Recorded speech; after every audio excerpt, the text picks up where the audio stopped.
Welcome to Burlap Teachers. Enjoy the video. In this video, I will explain how to make nut mix.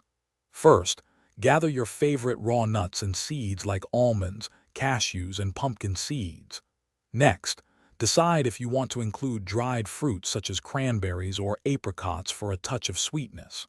Finally, think about what spices, like cinnamon or chili powder, will complement your chosen ingredients to create a delicious and personalized snack.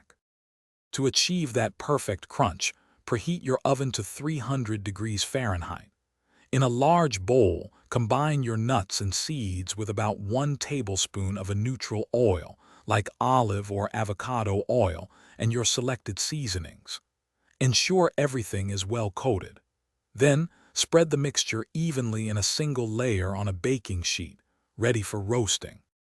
Place your baking sheet in the preheated oven and bake for 15 to 20 minutes. Remember to stir the mixture halfway through to ensure even roasting and prevent burning. Once baked, remove the sheet from the oven and let the nut mix cool completely. This step is crucial for maximum crispness. Store your delicious creation in an airtight container for freshness.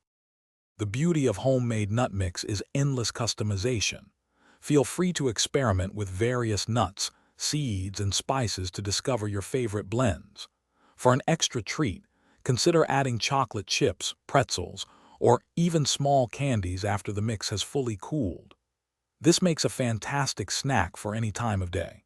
Also, check the description for a link to those leak-proof containers and other great deals to help with your meal prep. Thanks for watching. Consider subscribing if this video helped you.